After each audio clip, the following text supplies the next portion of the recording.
Okay, we've still got people joining, but I will get started because we're a couple of minutes after 12 o'clock. So, good afternoon, everyone. Thank you for joining us for this afternoon's online seminar where we're going to be discussing the topic of home working. The session will last about an hour, and I'm going to start by just running through some housekeeping. So this event is an online seminar rather than a webinar. So you'll be pleased to know that it's not a death by PowerPoint. Instead, I'll be interviewing a panel of industry experts on the topic so that you can hear their views, experience and their ideas firsthand. We're joined today by three members of the Sensee leadership team. That's Paul Weimart, the Chief Operating Officer, Sarah Cox, the Service Delivery Manager, and Tracy Pinkerton, Team Leader. And Sensee are industry experts when it comes to home working, so we're really delighted they're able to join us for today's event. We'll also take the opportunity to benchmark some key areas by doing a few polls, and my colleague Sarah Hunt, the Membership Director, will be joining me to take you through those. You should be able to see the faces of the people being interviewed whilst I'm interviewing them, but your own devices will be automatically set to video off and mute. We do have hundreds of people joining today's event, so we won't be able to do live questions. However, at the bottom of your screen, there is a Q&A button. There's a chat button and a Q&A button. Use the Q&A button to ask any questions at all that you've got, and we'll do our best. We'll keep an eye on those throughout the event and do our best to cover them off during the interviews. But if not, we'll respond to them directly over the next 24 hours. And finally, we will be recording the session. So if you do want to share it with colleagues, you'll be able to access it via the CCMA website, ccma.org.uk, and that will be on first thing tomorrow morning. So before we start the interviews, I just want to remind you of some of the other online events that we're running during May. So we hold a number of fortnightly online roundtables for our special interest groups. These special interest groups are complaints management, quality management, retail leadership, social housing and general insurance. As I say, we hold those calls fortnightly, so if you're not involved in those and you do want to be involved, they're still free of charge for members. So please just drop us an email and we'll make sure that we connect you up. We're also holding our next online seminar on the 19th of May, which is around business agility. So we've proved as an industry how agile, fast moving we can be, and we just want to kind of explore that and share some further ideas. And then we're running a virtual best practice visit to BT. So BT won one of the awards for Contact Centre of the Year at the European Contact Centre Awards. This was originally going to be a physical visit, and we've now converted that to a virtual visit. So for all those events, you just need to go online and register. So I'd like to start by introducing you to Paul Weimart. Paul is the Chief Operating Officer of Sensee. Hopefully you can see Paul there. Hi, Paul. Good afternoon, Anne-Marie. Paul, thank you for giving us your time today. Can I start by just asking you to share a quick overview of Sensee and your organisation's experience in this area? Yeah, sure. So Sensee are the UK's leading 100% home working based outsourcer. We have over 15 years experience in delivering home working solutions to a number of clients. To give you an idea of size, we're 1,000 home agents working for a number of different clients in financial services, healthcare, utilities and government contracts. And all our home agents are full employees. We don't use any 0-hour contracts, and all of them are then dedicated to an individual client. We offer very flexible hours, so we have no individual shift pattern. Everybody's shift pattern is unique. And that means from the client side, we're able to flex our resource to enable them to schedule down to every 30 minutes. And we tend to find that people working from home, it just makes people happier. And as a result of that, if they're happier, then customers are happier too. Cool. Thank you very much, Paul. So you're obviously running a home agent operation now, but the bulk of your career has been managing in-house operations. And you and I have worked together for a long while. You've been a long-serving member. So what are the key differences between the two, between the operation you're running now, 100% home working, and an in-house operation? How do they compare when it comes to things like KPIs, productivity, quality? Yeah, so clearly there are some real similarities, the same challenges that you get within bricks and mortar or home working. You're still meeting targets, you're still leading people, you're still trying to deliver great customer experiences. But what is so different, and it's kind of really stating the obvious, is that you're very unlikely to meet your teams face to face. So you have to use all those tools that you have to build up a relationship with them. So the collaboration tools that pretty much we all now have at our disposal. So Zoom, for example, you need to check in more with your team. You need to use a mixture of phone calls, texts, WhatsApp, Skype, and really try and use email as sparingly as possible. And actually using your camera is really important as well. I mean, it's engage, engage, engage. There are differences, though, between those who work from home and those who choose to work in contact centres. So for us, our average age of an agent is 41. I think in most of the contact centres I've worked before in, you're probably looking at least 15, 20 years younger than that. You get a lot more life experience as a result of having people who are older. As a result of them wanting to work from home, you find that your engagement is typically higher. And as a result, things like you get an increase in engagement, you get a lower attrition, you get an improvement in productivity, you see absence lower, and you see better CSAT, and you see better quality as well. However, this is only through recruiting the right people to work from home. And if you're leading your people in a very different way to the way that you would manage them in a standard bricks and mortar call center. In essence, if you kind of use your old techniques, your old policies, your old processes, all those things that you've tried and tested and have worked before, then it's just not going to work in a home working environment. And I think lots of our members are experiencing that right now. It's not just as simple as putting people at home and carry on as normal. And obviously we'll explore lots of that during these discussions, but employee engagement seems to be a real challenge for our members. Paul, it's often said that home working doesn't suit everybody, and I absolutely know this to be true. But do you think there are particular job roles that are better suited to home working? For instance, is it better to have your sales team at home or back in the office? What about digital teams? Looking across the whole, contact center operation.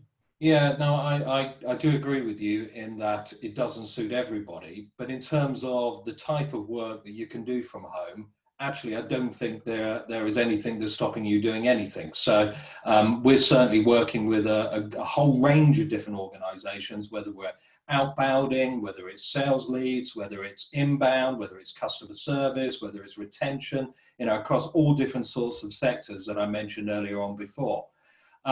But it doesn't suit everybody.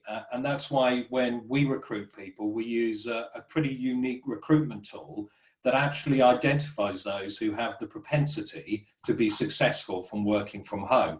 And it seems like their resilience levels. So can they think on their own feet? Do they have higher than normal average IT skills? I mean, not looking for IT engineers, but we are most definitely looking at people, say, if their screen stops working, can they work out why that's not the case? Equally, when you recruit home workers, actually you're recruiting more than just the person. So you're recruiting the space that they're operating in, you're recruiting their broadband connection, and then of course you are always recruiting the individual to make sure they're right for this role. Yeah, and again, we're hearing from a lot of members that are struggling with some of those things. So, many members have had to move to 100% home working and have had to make a lot of compromises on some of the things that you've talked about in terms of the home environment. Broadband you can't really compromise on, but in terms of office space and facilities, and we've obviously seen lots of babies bouncing on knees and dogs and cats and all of that, which is quite lovely, really. I've let the dog go, by the way. He was sitting, I just realised in the camera you could still see his bed. So, yeah, there are times when you have to let the dog outside, yeah. Yes, hopefully he'll join us later. Paul, you said recently that once you've got a home agent team up and running from a technology point of view, you're only 20% of the way there. Just expand on what you meant by that. Yeah, so we all know, and I'm sure we've been through many different technology changes in our own contact center. And when you make that technical system change, maybe it's a new system, a new CRM, on paper, you would have built an ROI model. And that will show you that you're going to be X% more productive going forward. But you'll never achieve that unless you also ensure that you build a proper engagement and proper business readiness program. So focusing on your people, how you can make this new system successful. And moving to home working, well, that's exactly the same. How do you engage? How do you motivate, communicate, and lead your people? Well, that will be the difference in terms of delivering a successful home working pilot, or in this case, in the emergency situations, compared to one that will completely fail. Yeah, we've heard a lot of people over the last few weeks say, "Yay, we've done it! We've gone live. We've got home working up and running. We've got 75%. We've got 100% of home workers." And then, within the space of just a few days, those members were coming back going, "Oh, actually, we've only just deployed the technology. That's all we've done. And actually, the hard work starts now in terms of leading people, motivating people, and keeping people engaged. In, let's face it, a time that's really anxious. There's a lot of anxious people out there." Yeah, I totally agree. So, Paul, there's a lot of speculation about what happens next. Gosh, we've got to get through easing of lockdown, but already, we're very good at looking forward in the contact centre industry, and already people are starting to say, what does this mean? And everybody's talking about home working and, what does that mean? So we've seen lots of organisations, particularly, let's say, financial services, that have said, we'll never do home working. And within the space of a couple of weeks, they're at 100% home working. As potentially some of those board members now are saying, oh gosh, actually, maybe this is more successful than they thought. People are more productive, people are happier, less absence. What's your view strategically? Recognising that you run a home working operation, but across the industry, what do you see? Do you see organisations going, come on, let's get you back in the office? Or what's your views on what that might look like long term? Yeah, so I think that home working is definitely here to stay. I think now that many organizations have experienced it, worked out, from a technology perspective, how to deliver it. I think most are, as you said earlier on, still working through the people side of things, the levels of engagement, and making sure that they drive up the similar levels, if not better levels, of productivity. So I think there is elements to learn there.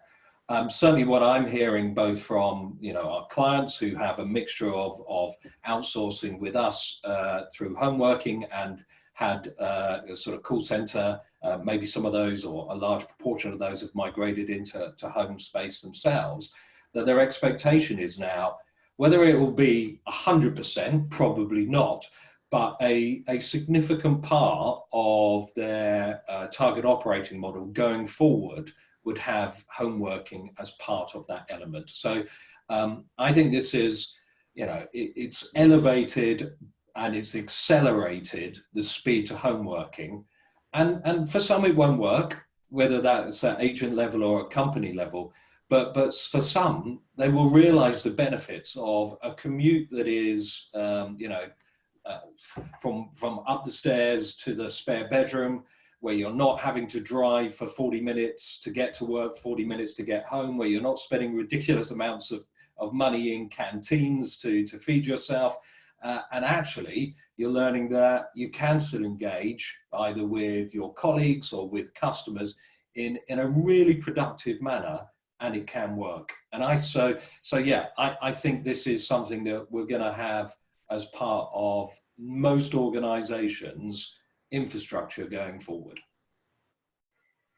And I think it's important to balance the two sides of the argument in terms of an organisation rethinking this and saying, yes, we now think home working can work. And then the advisor experience of going, actually, I've tried it and I really don't like it and it doesn't suit me and I want to go back to the office. And I think we need to just make sure that we get both sides of the argument, because for years we've employed people to come and work in the office because they like mixing with people and would miss that social interaction, which certainly we're all craving right now. So it's just getting the balance right across the two, isn't it? Yeah, but let's ask the audience. Paul, I'm going to come back to you at the end if that's okay. Yeah. But it's a good time to just do some polls. So so my colleague Sarah is going to join us now, and hopefully the technology will work and she will be able to share the screens with the polls on it. So Sarah, do you want to share the first poll? Yes, can everybody see that? So the first poll is, what percentage of your frontline advisors are now working from home? So if you could all vote, and see some of you already started, that's great. The options are none, up to 25%, up to 50%, up to 75%, and 100%. I'll just give that another minute before I show the results and end the poll. Okay, we've got a lot of people that need to key their answers in, so we'll just give you a few more seconds to do that. The statistics that are out there suggest 80 to 85% are home working. Whether that's true or not, it's hard to tell. Certainly that's probably representative of some of the conversations we're having with some of our members. So we're up to about 400 now who voted. So I'll just give it another couple of seconds and then I'll answer. Thanks, Sarah.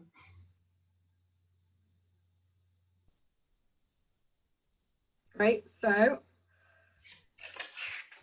there you go, the results are in.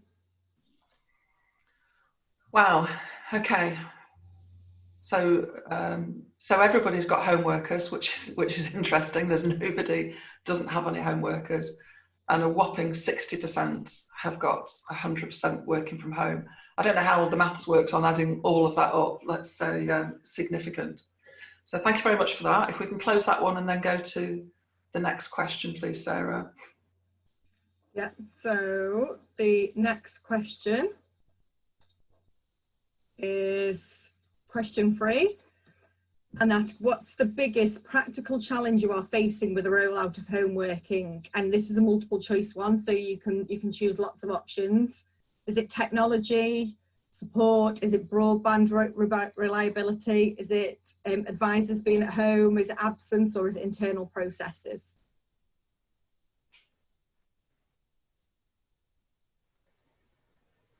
So the votes are coming in. Okay. It was interesting to see how many IT departments were able to respond so quickly to get the technology working. That was quite fantastic. Broadband, yeah, get issues every day. We're the CCMA are connected to the government body that's reporting on contact centres during COVID, and we've been reporting back some of the particular supplier issues that we've had in different parts of the country, which seems to change by area and supplier each day, to be truthful. Okay. So yeah, we're just up to, yeah, so let's share the results. The results are in. Okay, so a fair spread. Absence is low, which is interesting. The experience generally has been the first week of lockdown, absence was really poorly. It was really bad. And then we've seen that really improve quite dramatically. I guess because people are at home and it's easier obviously to log in. But yeah, so similar issues across technology, reliability, working environment still really high. 46% of people are potentially working at home in an environment that's not suitable. And then of course a lot of people have had to revisit their internal processes to support home working. So thank you for that, Sarah. If we can go on to the next poll. So the next poll is, what people challenges are you facing? Again, a multiple choice. There's adherence to schedule and timekeeping, absence levels, employee engagement and motivation, anxiety and mental health issues, team leaders' experience of home working, or communication in general? It's been quite tough on team leaders, hasn't it? Used to having their 12, 15 advisors in front of them, that's all they've known, and then suddenly to have to pick up this new skill set of managing their teams remotely. I think it's been quite tough on team leaders. And adherence to schedules. I was talking to somebody the other day who'd got a 500-seat contact centre, and he said that the number of times they all sit around and go, "Oh my God, where is everybody?" We normally walk up and down the contact centre and we can see them or not see them or find out there's a meeting going on, and now it's like hunt the advisors. They can't physically see anybody. So that was quite interesting to hear that challenge. I think we're probably up to the level that we were before. Okay. And that one, and share the results. Okay. Yeah, interesting. So the highest one there being anxiety, mental health issues, which doesn't surprise me. We'll cover that a little in the interviews, because it doesn't. People are naturally anxious because of what's going on in the world at the moment. And then they go and work at home on their own, and so they haven't got people to chat to. That could be making things worse. Or even those people that have already got mental health issues, that you can't access them on the same way that you used to, face to face. So it's definitely one that we need to take some action on as an industry. So thank you for that, Sarah. And then our final question is, based on feedback from your team so far, what percentage of your advisors do you think will want to remain working from home? And again, that's a multiple choice.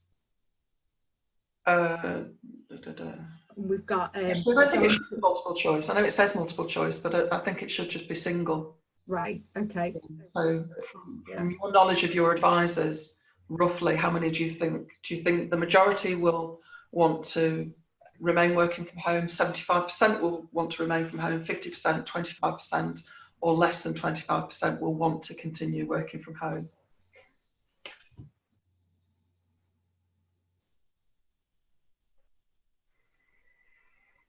And time will tell. This is just a best guesstimate at the moment, just to see what the flavour is, so that I guess you can take some of this data back into your own organisation and get a good feel as to what the industry is thinking. I think we're up to the level that we were before, so I'm going to end the poll and share the results. Okay, so really mixed. Really, really mixed. And let's sit on the fence and go with the 50% being the highest. Of course, it depends on sector, and it depends on previous arrangements. I think it's fair to say the jury's out on that one. So that that in itself is interesting. And I think there's a long term and there's a short term. It's perhaps just too early to make that call. I think the other option, somebody's just kind of referenced it, which is maybe the answer is flexible working. So we shared a seminar a couple of months ago that we did with Air France, and they do flexible working. So they basically say to their advisors, you can do what you want to do. You can come into the office today, or you can stay at home today. You can come in for a meeting, or you can stay at home, and so that everybody wakes up and everybody's got that choice. And that would be a great model. That would be fantastic for our industry. Okay, thank you for your help with that, Sarah, and hopefully people found those polls helpful. I'm going to move on now to talk to Sarah Cox. Sarah, if you could just make your video live, that would be great. So Sarah is the Service Delivery Manager at Sensee. Hi, Sarah. Hi, everyone. So Sarah, just tell us a little bit about your role and what your role is as a Service Delivery Manager. Yep, so within Sensee, we've obviously got various different accounts that we work with client from the insurance all the way to obviously helping out with the NHS at the moment. So we've got lots of different industries within Sensee, but myself, I'm in the insurance sector and I manage the account where we've approximately got 120 agents, and I manage 9 team leaders and also a complaint handler as well. So just making sure that the day-to-day operations go ahead. Obviously, any escalations come to me as well. So yeah, it's just been eventful getting to know everyone who's now going through a similar situation, because this is BAU for us, but obviously this is something very, very different that I can understand it takes a lot of adapting for everyone to get on board with. Well, you've literally been there and got the t-shirt then, in terms of that job Yeah. description, which is great. So Sarah, can I start by asking you, what are the ideal personality traits of a home worker? To be honest I'm glad that you mentioned personality traits, because I mean, when it comes to knowledge and experience, that's something we can always teach, that we can teach this, but personality traits, you're absolutely right, is something what Paul said and yourself has said, and obviously those results from the poll that we've just taken highlight, is that not everyone is suited to the home working environment. So the 4 real key elements that we look for is self-motivated, open and honest, adaptability and resilient. So with the self-motivation, there are a lot of distractions working from home. I mean, there are in every kind of job that you've got, it's always going to be some sort of distraction. But if you're in a bricks and mortar call center and you've got the chatter and the banter around you, it's much easier for you to like block that out. But if you're working from home, it's life distractions that are getting involved. It's like the dog needs to go out, the washing's on the line and it started to rain. So these are things that you have to do in your everyday life, that suddenly that you're at work and you've got to be able to differentiate that. So it's making the separation between what's work and what's home, even if it is just upstairs. So Paul talked earlier about a tool that you use as part of the recruitment process. That assesses the personality trait, does it?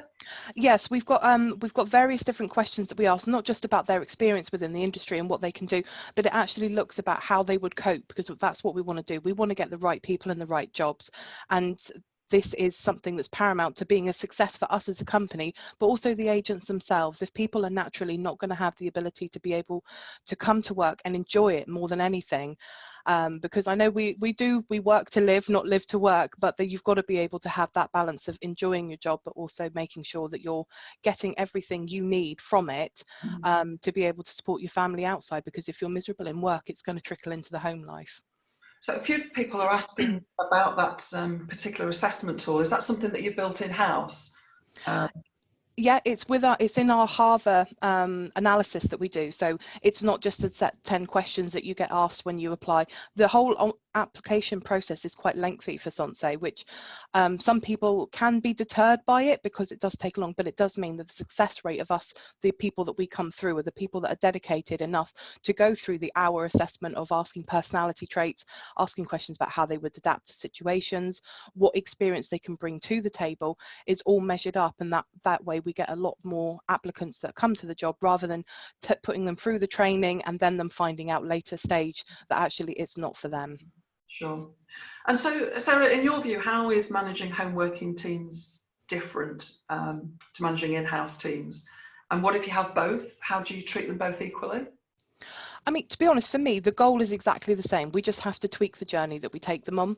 So the best advice that I can really give for anyone that's new to this environment is to utilize the tools that you've got available, because I think one thing that's taken for granted when you're in a bricks and mortar setting is your element of being in the room, being able to see the visual cues, seeing how everyone is, because body language is the biggest giveaway when something's not going right. And especially when you're doing things like giving feedback, you can assess how people are reacting to it just by the way that they're looking at you, etc. So this is something that's kind of taken away from us in the virtual environment to an extent. So that's why we have to utilize the tools. Like Paul said, using webcams is just something that we always make sure that we do in huddles, coaching sessions. Everything's done via webcam, so we can get some of that visual cue back into us, to making sure that they're also we're reactive and proactive to any issues that may have, and also promoting the kind of engagement, because the lack of contact that can be escalated in the virtual world, because what we do find is that a minute in the virtual world seems a lot longer than in a bricks and mortar setting. So I've personally managed both in-house and virtual teams, and using the same core principles, but we're just slightly adapting the approach. So what I make sure is setting expectations. This is the most important thing, especially with the agents, because I think there is a certain stigma almost from working from home, that they feel like that they can do what they want, they can come and go as they please, they don't have to do that. But as soon as they realise that if they're 5 minutes late, we know about it. As long as if they haven't taken a call for 10 or 15 minutes, we know about it. So it's making sure that we try and deter any bad practice by setting the expectation of what we are, how we measure them, and it's no different really from an in-house environment. But also from the social side of things, what we make sure, like just as in-house places, they have competitions and get-togethers, we do them the same, but we just have to be a little bit more clever with it.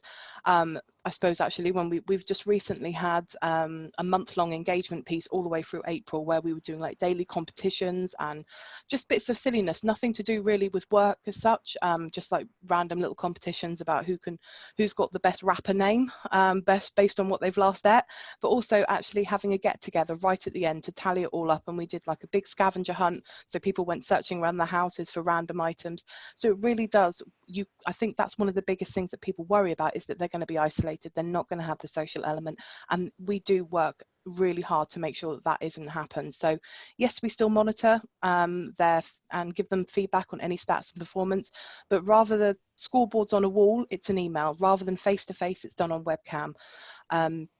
And also obviously the commute to work, so yes, they don't have to go into a car or get on any kind of transport, but they still have that journey to work, so we set their expectations. I love this idea. We talked about it the other day, Yeah. and I've not come across that before, Sarah. I really like this idea. If you Yeah, can because through this, the journey to work still exists. yeah, because I think what everyone, like the way that you position it is the most important thing, because like before I started working from home, I used to have to leave the house 40-50 minutes before my job started, and I wouldn't, that was what I had to do. Didn't think it was abnormal, didn't think it was anything wrong with that. So that meant I would be in the office at 9 o'clock ready to start work.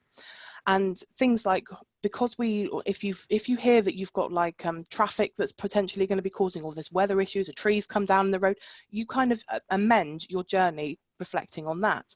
And we ask the same thing for the agents as well, and the team leaders from working from home. So we expect our employees to log on half an hour before, start their PC on. So it doesn't mean they start work, but they just make sure that everything's okay.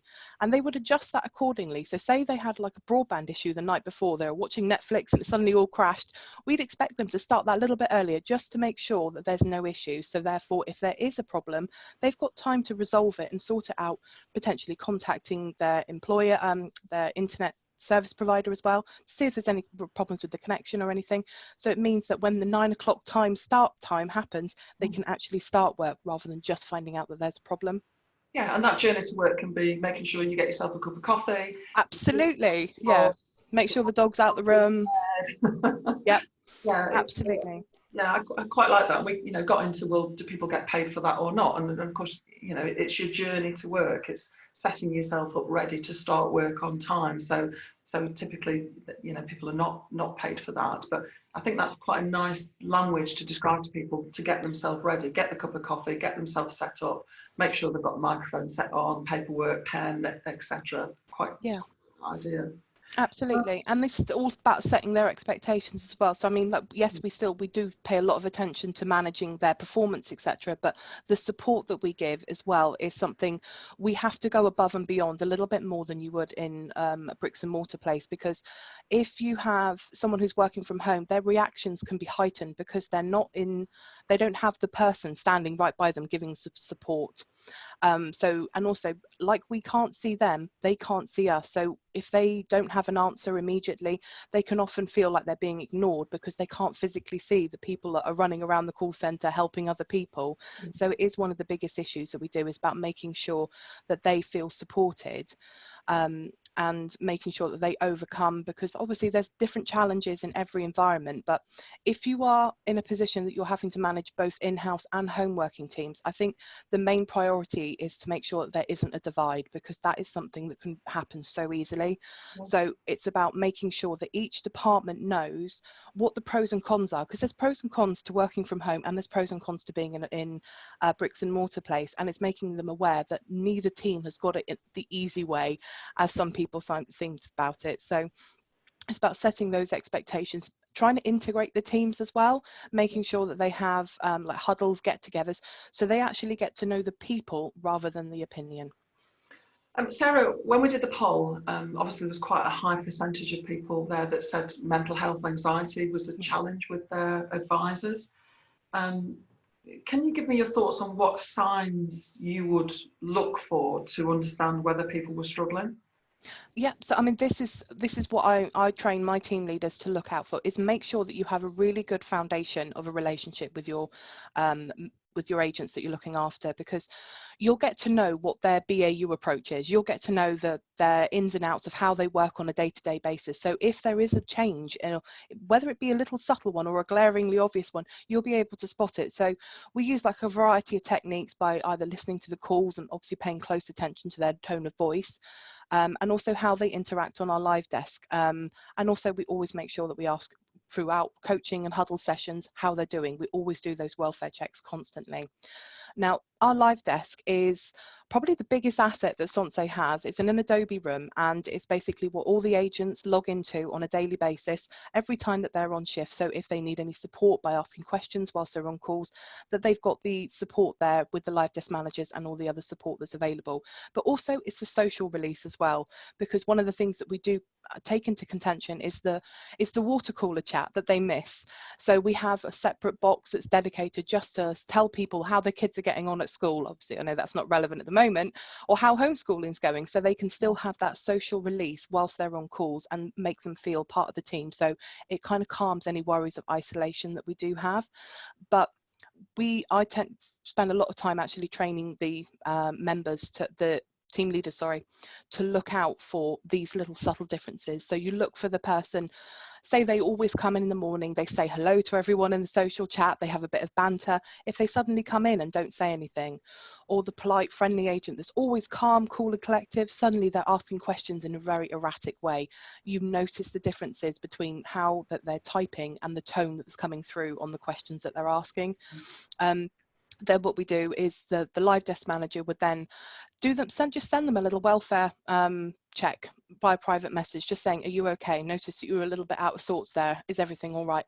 And that really means the world to the agents, because they feel, I think there is a big issue that they think because we can't see them, that they aren't seen, and that's something that we do not want to make anyone feel in that way whatsoever. So the welfare check's done, and then obviously if it's needed, a team leader their team leader will be contacted just to make sure that they have the full picture of what's going on, and they can arrange a separate care call to be done with them. But I think the biggest success that I always make sure that everyone has done is that, yes, we have teams and we have the great banter and competition that goes on between them, like who's performing the best, etc. But we operate as a whole account. So the team leaders may be the team leader for their team, but they are the live desk manager for the whole of the account. And this means that if their team leader isn't around and there is an issue, we've still promoted that flexibility that everyone is there to support everyone. So that the agents, even though they don't have that team leader support and help right in the moment, they've still got someone that they feel comfortable with. Great, thank you, Sarah. Just one last question, if I may. It's often thought that home workers choose to be home workers so they can have a better work-life balance. Mm-hmm. Is that true? Can home workers have better home life balance, do you think? What's your experience? I think for agents' perspective, they definitely can, because especially I suppose it all depends on how the actual company operates. But our agents, they're able to pick their own shifts from a selected. We're given a profile of hours to meet for our client, and then they're able to select the hours that they want to work. So they can judge, they don't have to worry about taking a whole day off because they've got a dentist appointment. They can come in and do split shifts. So they're able to achieve that a lot more. The one concern that I would say with the support and management side of things is that you have to be, although we concentrate on a lot of people making sure that when they're at work, but we've also got to have that cut-off time as well. Because like, if I was working in a bricks and mortar call centre and I was driving home from work and I suddenly got, oh, I didn't send that email that I should have sent, I'll just pick it up the next day. But when your office is upstairs, it's very difficult to stop yourself from going back, because let's face it, your job is never complete. You're always going to have something else that you can do. So it's about making sure that you can prioritize the tasks that need to be done, and having that resilience to stop going back to it, because that one thing will turn to 10 before you know it. It's true. I think particularly for team leaders and managers as well, that can do it on their iPad, and sometimes it might feel that there is no escape, that home is work and work is home, and it it doesn't suit everybody, I think. Sarah, thank you so much. That was really, really helpful. And I'm going to move on now to Tracy, who's a team leader working for Sensee. Hi Tracy, how are you? You're mute, Tracy. We can't hear you, unfortunately. No, let me see if I can unmute you. Hello? Yeah, you're back. Oh, fabulous. Always a technical issue.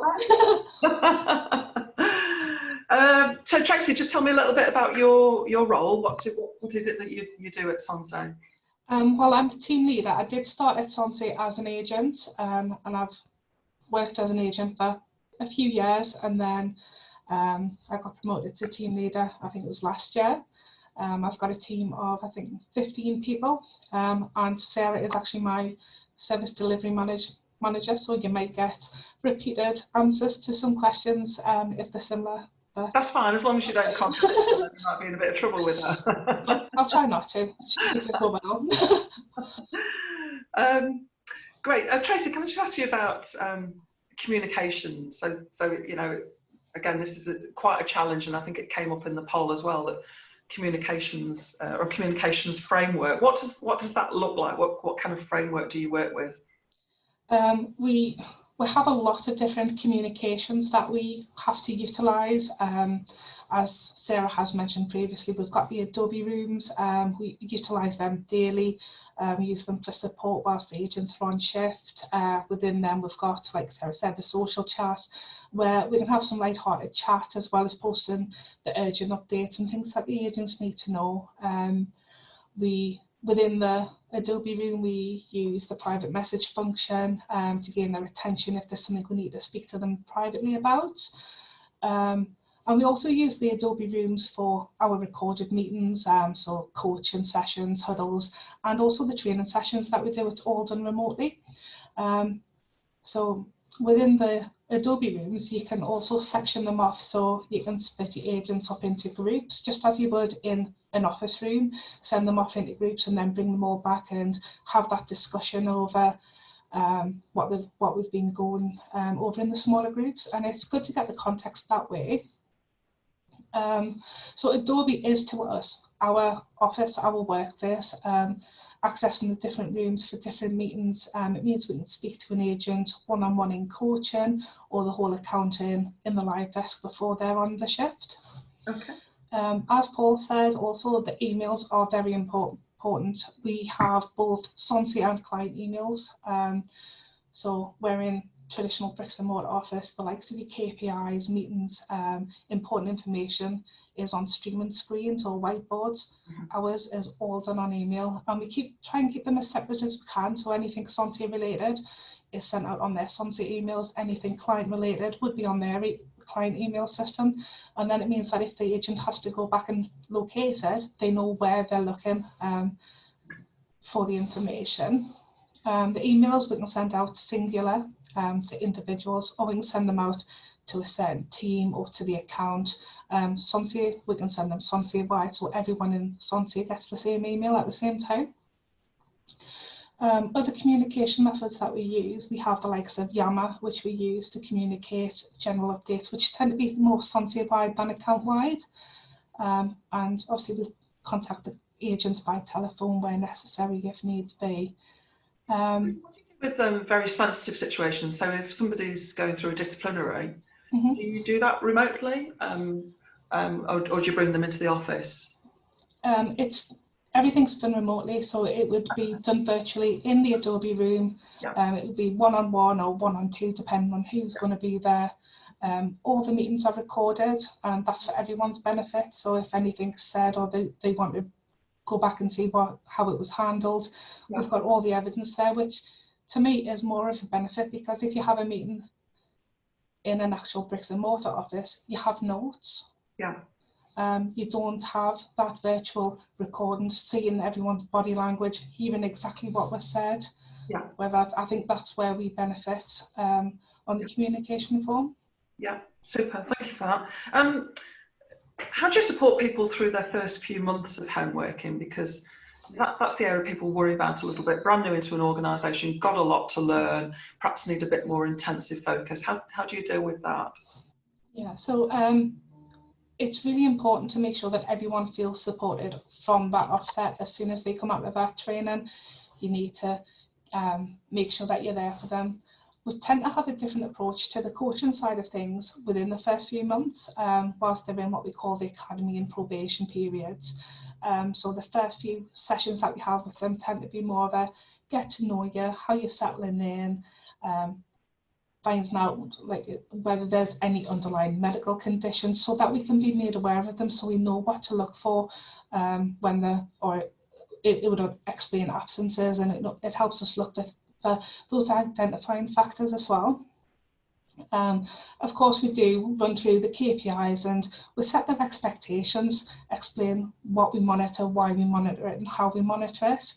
Another good way of making sure that they do have the added support is peer-to-peer support. So instead of having a one-to-one session where an agent comes in, you do the coaching session, tell them how they're doing. If they have indicated that, oh, in training, we didn't cover this to the degree I thought we would, I'm still struggling, we'll get another agent from the team or from the account. As Sarah says, we are quite an open account. So a tenured agent can come in and work with them for that hour of coaching and run through the system and what they've picked up, what tactics they've picked up to help them deal with the system, and just give them loads of helpful hints and tips. And do you do group meetings as well? And what kind of tools do you use to do group meetings? Is that the live room again? Yeah, so we use Adobe to do the group meetings, as well as obviously the single coaching sessions. We do group meetings where the whole team get together. So you'll have 15 agents and your team leader in there. We have account huddles where not necessarily the whole account, but we'll have different members from different teams in, just so that they're socialising with different people. And we utilise the huddles not only to run through the weekly events and what's coming up, but we also use them as welfare checks. So especially in the current situation, we're setting aside time each week to get a group of agents in, have a chat with them, find out how they're coping, and it's a good way to monitor them. So if they're isolating away from the families, they might not get a chance to verbally talk to anyone other than the customer. So it's a good way to let them have that conversation. Just a half-hour chat with the other agents is really beneficial for them. Yeah. How do you ensure that you maintain a sense of fun, or let's face it, bring a sense of fun and togetherness to the working day? And that's quite a challenge for a lot of our members. Yeah, so I mean, again, it's making sure you use the correct communications. On a morning before the shift starts and during the shifts, we'll chat in the social chat about nonsense at times. The whole account seems to have the favourite topics on food. There's always some conversation about what people are cooking for their dinner, another one's their pets. So there's always some sort of story going on about what the dog's done while they're out for a walk, what dinner disasters we've had. There's generally a topic within our team room, which again, it's just an alternative Adobe room. It's where they can go, and it's totally non-work related. They can go while on shift, they can go while they're off shift, and they can have a conversation. We have little competitions running within there every once in a while. We have get to know you sessions where an agent will just send out a little, this is me, this is a little bit about me, a few photos of the animals. As Sarah says, we do a lot of general uplifting competitions, and we send a lot of emails around with little jokes on, and the scavenger hunt, the agents absolutely loved it.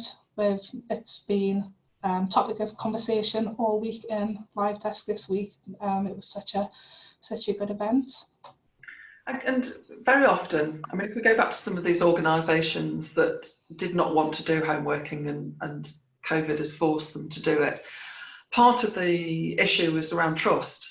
You know, we can't trust our advisors to work from home. We can't trust our advisors with data protection or whatever else it is that we think people might want to get up to in their own homes. So how is that an issue for you in terms of trust, and if it is, how do you overcome that or reassure people that you trust them? I mean, to me, having a work from home job, it automatically shows that you have that trust in people. We do have extensive IT procedures. We have security in place that means that we can monitor when they're logging into the PC, when they log into the client apps, it monitors what apps they're using. We can pick up all the calls that they're taking. So in that respect, there isn't an issue. If someone does mention something that doesn't seem right, or if they send an email and it looks like it's come from a device that isn't their PC, then we would take them into an Adobe office, we would investigate it with them. So it would be the same sort of stance as if you were in a bricks and mortar office. Okay. And if somebody is dealing with a really difficult call, or might be a difficult customer or a complex inquiry, how did they reach out for support? Right, well, they would start with the initial questions on Live Desk. So it's just like if you've got a call in a bricks and mortar, you would put your hand up and ask a floor walker. They type it into the Live Desk, and then we would chat back and forth. If it was getting too stressful or too complex for them to deal with, we can then take them into, like I mentioned earlier, the breakout room, which is a separate room within the Live Desk, and we can go on microphones with each other and we can talk them through it, make sure that they're able to continue with the customer and deal with the call. We'll give them one-on-one support where necessary. And then after that call, obviously we'll let them go and regain themselves, have a little break, and we'll check in with them throughout the shift, make sure that they're still feeling okay. Brilliant. Tracy, thank you so much. We've covered such a lot there in 10 or 15 minutes, and you know, great to hear, you know, your insight and your experience. So thank you very much for that. I'm going to invite Paul to join us again if Paul's available. Thank you, Tracy. Yeah, a few questions coming up there that I can kind of respond to in the meantime. So somebody was saying, do you pay costs towards people working at home? I think the standard answer is yes. But actually, most organisations that have deployed home working quickly, and I mean most organisations, the majority, are saying to us that it's not a question that's been raised. Advisors are not coming back to them and saying, by the way, can you pay for my electricity or gas, etc. But those organisations, other members that we talk to that have a constant home working team, do tend to pay somewhere between £3 and £6 a week towards costs. Somebody else was saying that if you've got broadband issues and the advisors can't work for say 3 or 4 days, do you put them on unpaid leave? My answer would be in these circumstances, no. It's not their fault, and you would expect, I think you would expect to be paid in those circumstances. Paul, quite a few people are asking about whether you have different sets of KPIs typically. So if you think back into your old roles, previous roles, Have you seen any KPIs be dropped or additional ones put in place? Any advice there? So in short, no. I think all the KPIs that you operate with within standard call centres apply in just the same way, just because your agent is working from home. I guess there are some internal KPIs that you monitor. So ones like you were just mentioning there about system downtime, whether that's broadband driven, agent machine driven, or something with, on our side, maybe it's a Sensee downtime, or maybe it's a downtime with the client. So they are kind of new stuff that you look at, but that's very much a kind of BPO outsourcing KPI. I think for the vast majority of people on this seminar today, the same KPIs that you're monitoring and reviewing and holding your teams to account by, you would utilise whether you're working from home or whether you're in bricks and mortar. Great, thank you for that. You mentioned at the start of the call 4 personality traits. I think it was yourself, Paul. It was. I saw it come up actually. We'll probably have to get Sarah to come back and remind us what they were. Actually, I was trying to get them down as well. Should we just bring Sarah back for a second? Yeah, hi Sarah. Yeah, so the delegation. yeah, the 4 personality traits that we really look out for is adaptability, resilience, open and honest, and also self-motivated. Okay, just say those one more time because I can sense people busy scribbling them down. So adaptability, resilience, open and honest, and self-motivated. Motivated. Fantastic. Okay. Thank you very much. So I think the final kind of observation to get your thoughts on as well, Paul, is the scenarios we're in at the moment, they're not normal scenarios. You recruit people and they know what they're buying into and they know that it's a home working job. And yet most people on the call aren't in that situation. They've moved people to home working and their advisors have had to go with it. And therefore, I think there ought to be some recognition that when you're having your performance calls or your communication or your one-to-ones, you are stepping into their lives. You know, you're not necessarily stepping into a nice orderly office. You might be stepping into their bedroom, their kitchen, their garden. And I think we very much have to recognise that. And so the baby might be crying, the dog might need feeding.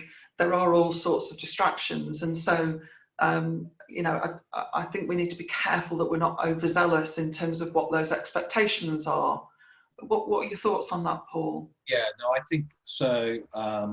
So prior to obviously COVID-19, in terms of how we would expect a home agent to operate for us at Sensee would be a separate room with a shuttable door that if you have children or pets in the same way as if you were working in a normal contact center, then you would have expected that, you know, maybe the dog's gone into doggy daycare or there's somebody else to look after the dog, because your focus, and same with children, you know, that you've got childcare cover, because your focus for that period of time that you're shifted has to be on your customers. I mean, that would be the same whether you're in bricks and mortar or whether you're working from home. Now, these are different times, and therefore we have accepted that and talked with our home agents and said, actually, you know what, we're gonna experience times now where you're gonna hear a baby crying, you're gonna hear the dog barking, and you know what, if you talk to the customer and they say, oh, is that your dog barking in the background? Just be honest. Yes, it is, because you know today's situation is such that you're going to get maybe some of those distractions occurring on the call. So I think you do need to be you know, more open to having things that you wouldn't typically be expecting. How long this lasts for, what will be with the way that we work going forward, I don't think any of us really know yet. And certainly at Sensee we'll be open to whatever needs we have to both, you know, manage the requirements of our clients, but also be there for our frontline teams and home agents as well. Fantastic. Thank you so much, Paul. Really appreciate that. Is there one final piece of killer advice that you'd give to people? What's that? Look, if you do one thing, make sure you do this, or if you don't do one thing, make sure it's this. Yeah, so I think really it's just touching all the stuff that Sarah and Tracy have brought. You cannot overdo the amount of engagement and FaceTime and going on camera and spending time with your frontline agents. You can't assume that just because you've set up the technology and they're able to answer calls, that you've actually now just fixed your home working situation. Yeah. It takes a lot of effort. I think actually both Tracy and Sarah probably they didn't give credit to themselves in terms of the huge amount of effort it takes. So you take whatever you do in your normal call center world, then times it by 1.5, because that's the volume of interaction and the volume of commitment that you have to deliver for your frontline agents in a way that you never did in the bricks and mortar one. Because now you are probably the only person looking out for that person. Whereas before it was a team. They were all sitting around, that workspace. There were 15 other people engaging with them, checking they're okay. That's gone.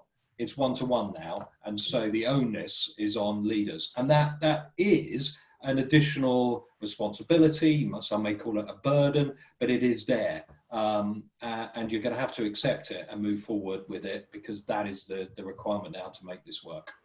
Great. Thank you so much, Paul. And you know what? Credit to our industry for the response. Everybody's reacted so amazingly and got home working up and running. And I know the amount of work that our members have put in, and the amount of hours that people have put in, and it makes me incredibly proud of what the industry's achieved. And in such a short space of time.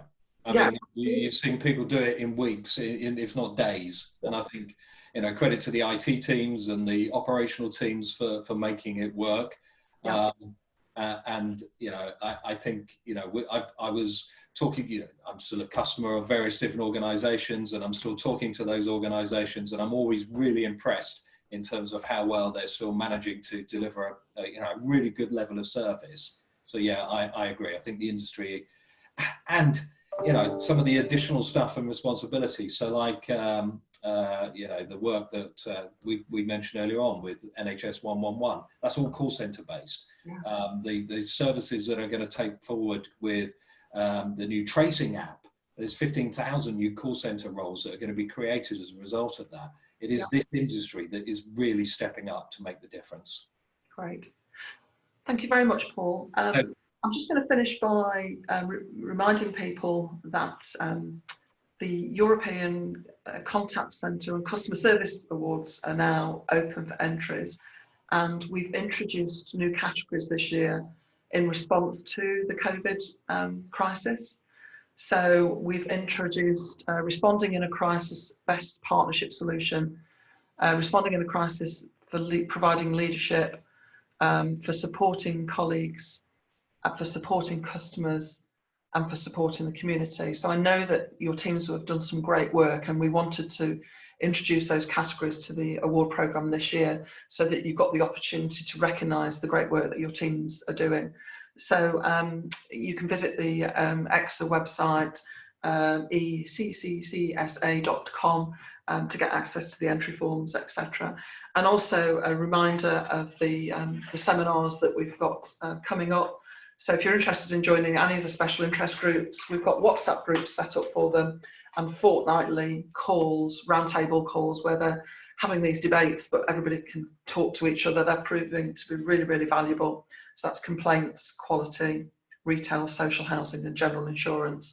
And then we've got our 2 further online seminars on the 19th of May and the 21st of May. So just remains me to say thank you very much for taking the time out, and for so many of you for taking the time out to join us this afternoon. I hope you found it useful. The recording will be on the CCMA website tomorrow morning, and hopefully we've picked up a lot of your questions as we've gone on, but we've got a copy of all of them, so we will respond to you and make sure that you get the answers to your questions. Thank you very much to our speakers. So thank you to Tracy, to Sarah and Paul, and thank you to Sarah Hunt, our Membership Director in the background, for doing the polls. Have a lovely afternoon, have a nice long weekend, and I really, really look forward to being able to see you all face to face at an event soon. Thank you very much.